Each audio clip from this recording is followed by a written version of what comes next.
How you going, everyone?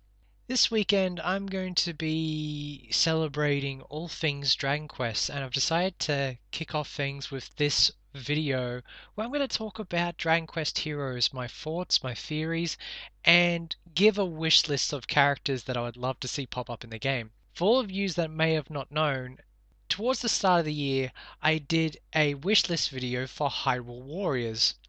And as a longtime Zelda fan, I gave off a list of all my favorite Zelda characters that I'd like to be in the game, and surprisingly, I would like to say around 70% of the characters in that list have come true.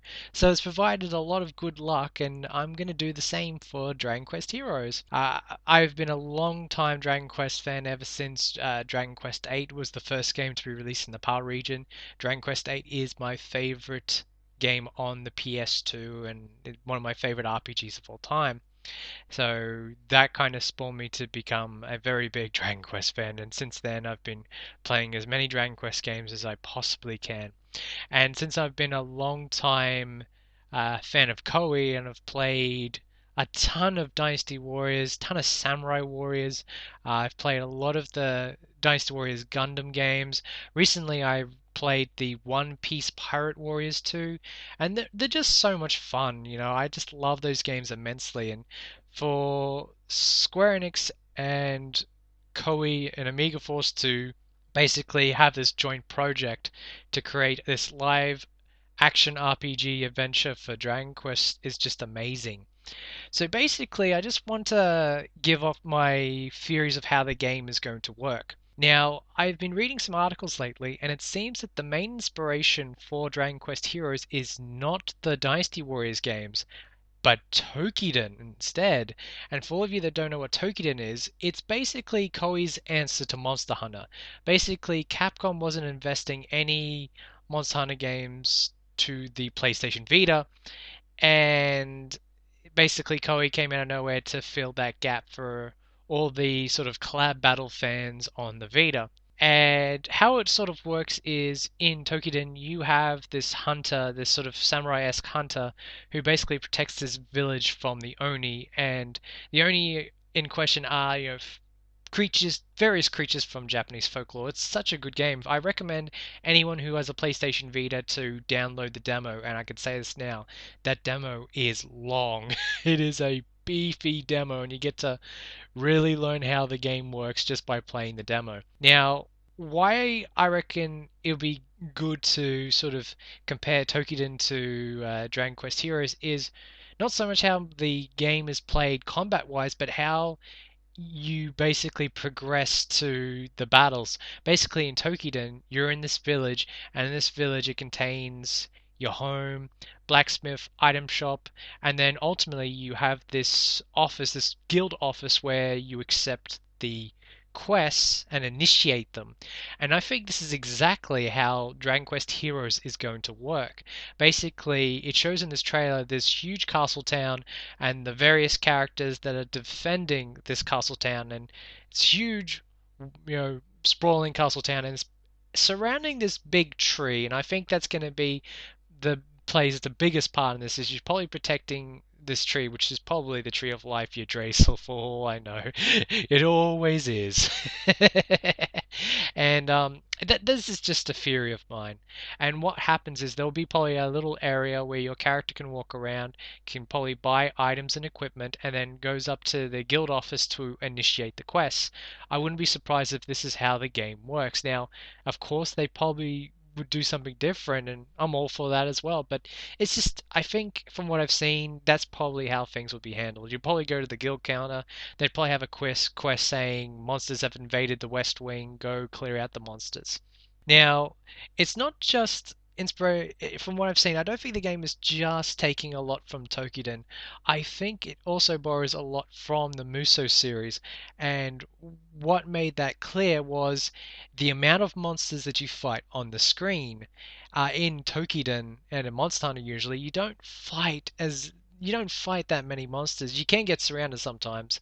Like in most of those games, I fight off at least 3 to 5. In some rare cases, maybe more, but it never goes past 10.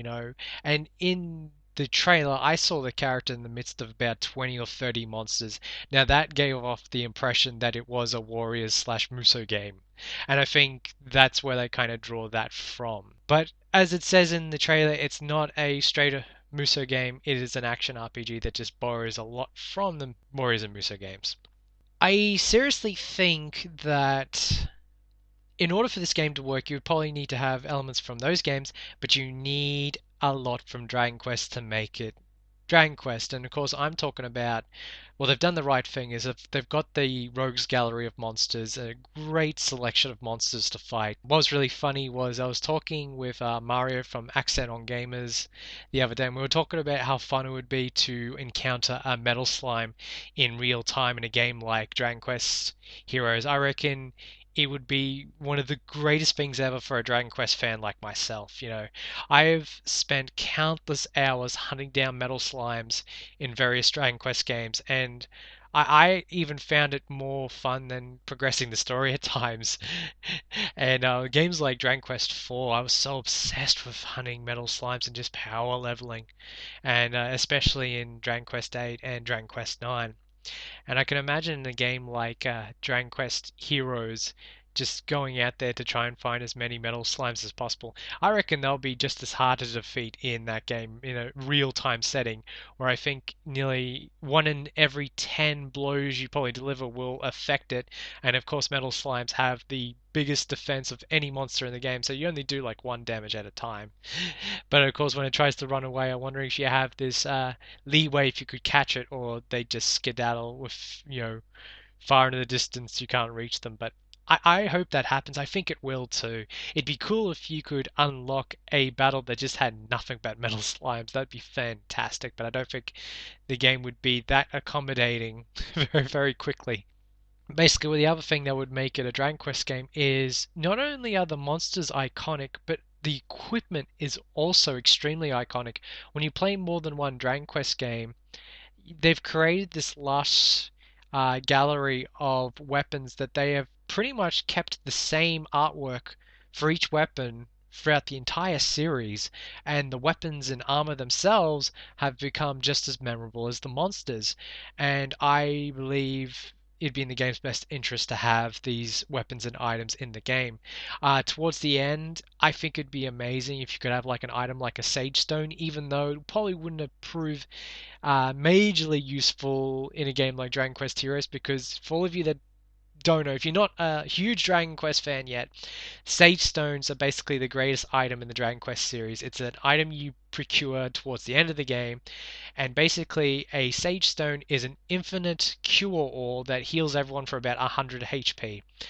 And trust me, when you get one of those things, it always pays to put it on the character, the non-magical character, the one that can't heal. So you've got an extra healer in the party. I think it was Dragon Quest 8. I had 2 Sage Stones, and I'd have 2 people holding up the Sage Stones and healing 200 HP every turn. It was phenomenal. It was a phenomenal strategy. I always loved doing that.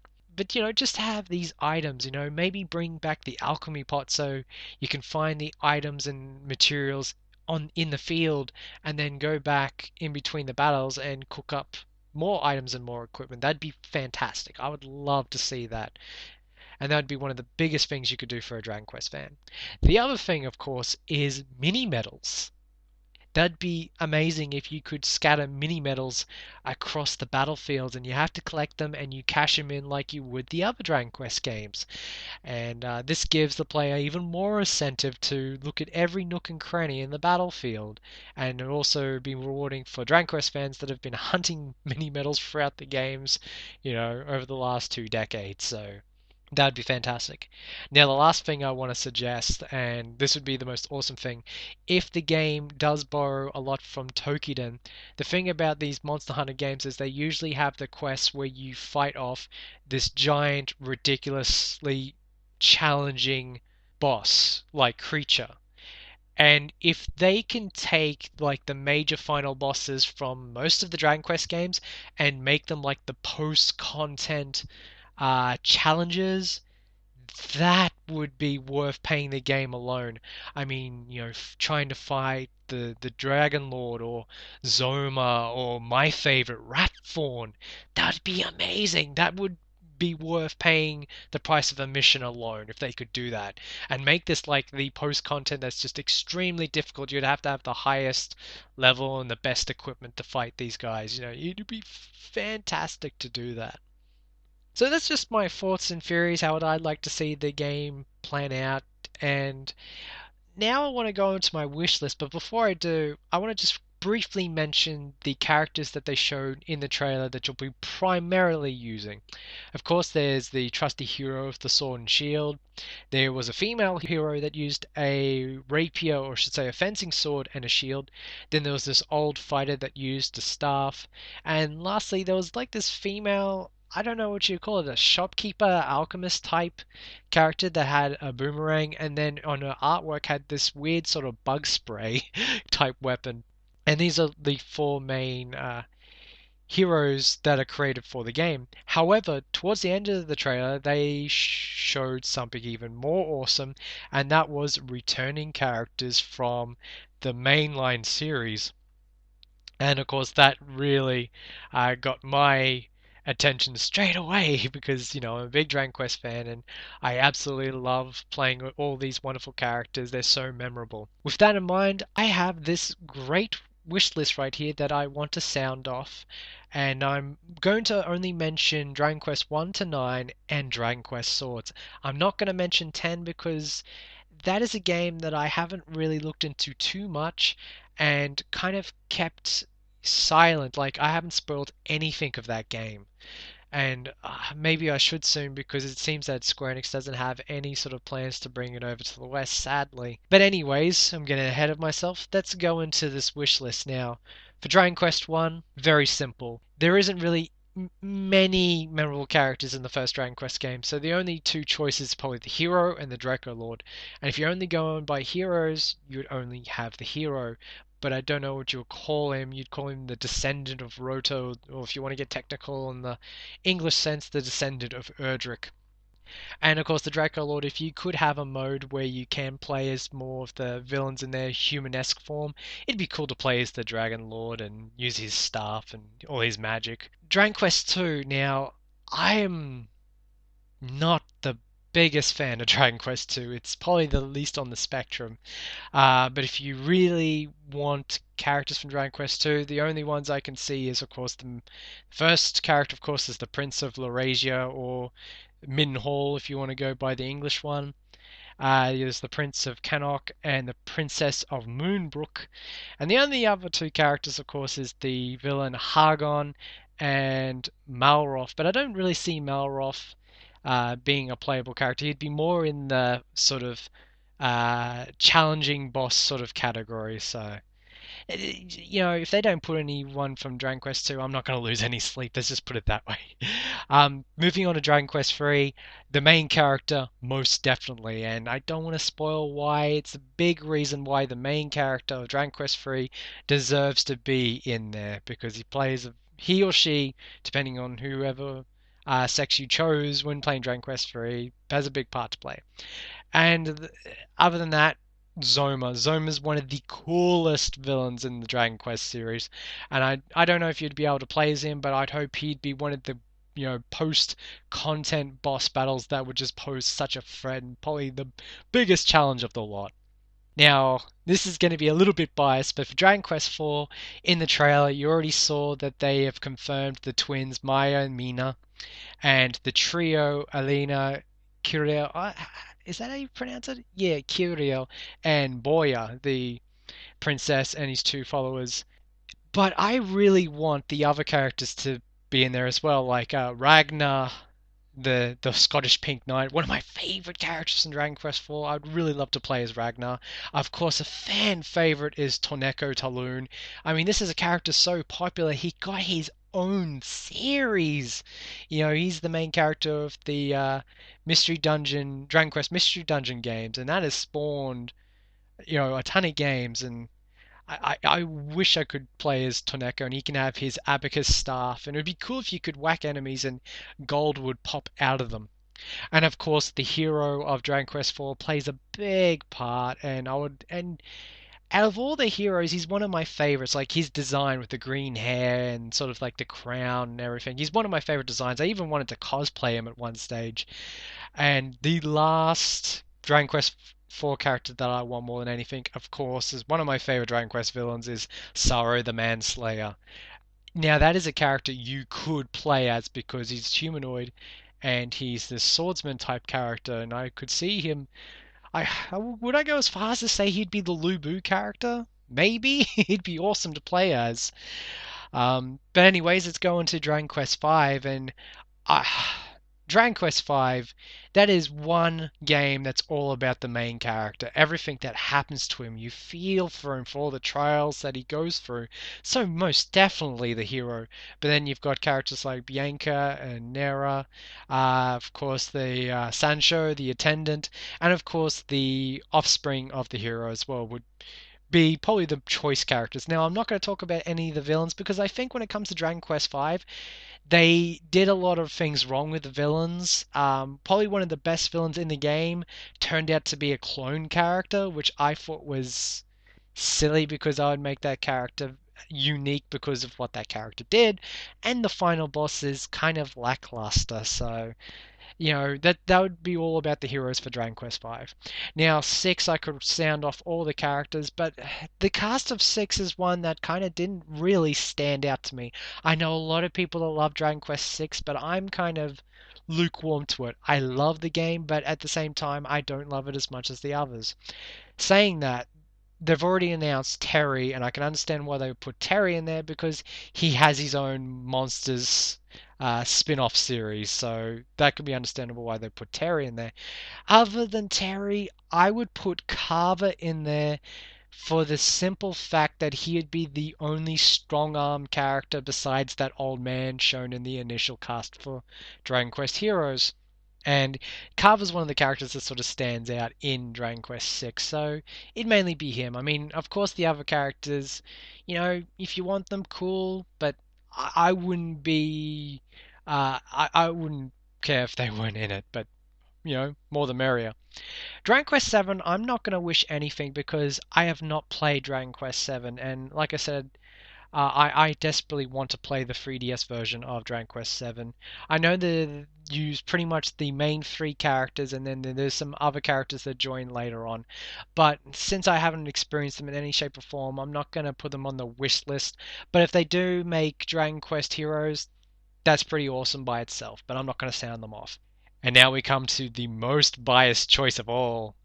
My favorite Dragon Quest game, Dragon Quest VIII. I think the easy answer would be to say put every damn character in the game.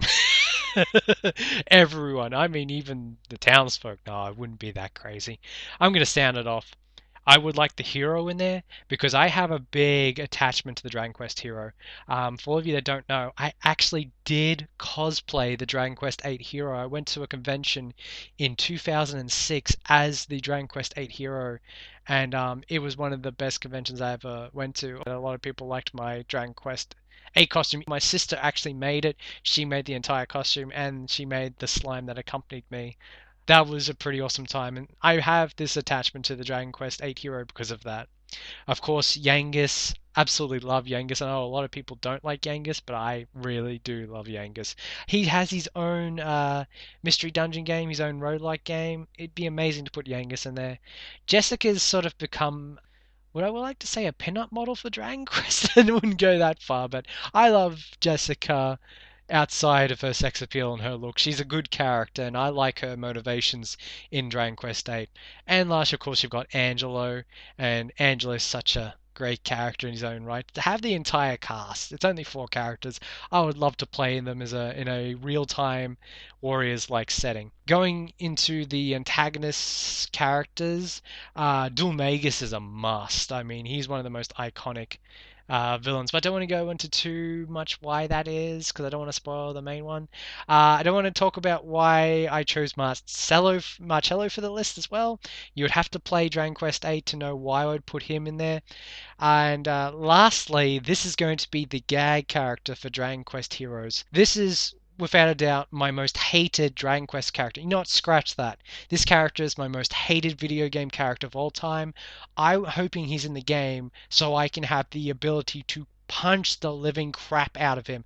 That, of course, is Prince Charmless, or as I like to call him, Prince Charmless. My hatred for that character knows no bounds, and I've always wanted to go into the video game and sock him one big time. Oh, it'd be cool. And of course, I mentioned before, in if they make Rapthorn a boss, that'd be phenomenal. That'd be amazing. Quickly going to Dragon Quest IX, I don't have many choices for this list because there really isn't really many non-playable characters. There is really no non-playable characters that join you in battle. So I just thought I had to think outside the box and pick three. You have, Aquila, I might be saying that wrong, but he played a big important part of the game. You had Parvo. She sort of became a pin-up model for that aim, and one of the characters sort of stands out. And lastly, Corvus. And I don't want to talk too much about why I picked Corvus. You have to play Dragon Quest IX to know. Lastly, I just want to talk about the Dragon Quest Swords characters like the hero, of course. Prince Anlis is pretty cool. Fleurette has to be one of the most unique female characters in the Dragon Quest universe. She's kind of like this gothic Cyndi Lauper type priestess, and I've always thought she had the most unique art style of any of the Dragon Quest characters, and I would love to have her in the Dragon Quest Heroes game. Lastly, of course, is the main character's dad, Claymore. I really liked Claymore. I like the fact that he was the hero, and then an accident happened, and he's now a staff wielder. And I thought he was such a cool character that I'd definitely like to have him in Dragon Quest Heroes. So that is the list. Is there anyone that you think that I haven't mentioned that deserves to be in the list? And one other thing I would like to mention is, of course, I think it would be awesome if you could create your own character. There is a few Warriors games where you do create your own character. I would like it if they would keep the traditional Dragon Quest style that if you play the older Dragon Quest games, Akira Toriyama created these iconic artwork for different job classes that have stayed with the series throughout the decades. If you could pick one of the job classes and have the corresponding artwork, and you can probably mix and match how they look, and create a character from scratch, that would be fantastic. That would be going in the spirit of Dragon Quest 3 and Dragon Quest 9. That'd be amazing. So I'm going to stop it there. I could go on for hours upon hours what I'd like to see in Dragon Quest Heroes, but you probably had enough of me rambling for one day. So I'm going to end the video there. Tomorrow I'm going to upload another video talking about my thoughts and feelings of the current Dragon Quest drought and what I would love to see happen. So until then, thank you for listening, everyone.